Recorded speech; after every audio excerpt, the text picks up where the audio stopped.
సరే నువ్వు నాకు ఇది నచ్చదు, నువ్వు దానికి ప్రతిక్రియ రియాక్షన్ చెయ్యట్లేదు, నువ్వు దానికి రియాక్షన్ అదేమైతుంది పెరిగి ఏమైతుంది యాక్చువల్ ఏమైతున్నది బాడీ నుండి అది బయటికి వెళ్ళిపోతున్నది.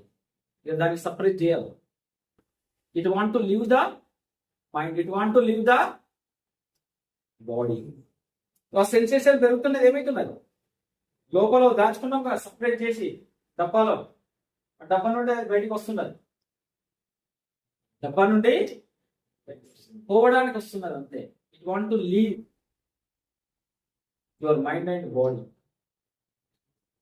పోవడానికి వస్తున్నది. మీరు జస్ట్ ఏం చేయాలా, you have to observe silently inside, not out side, that I am getting this feeling, I want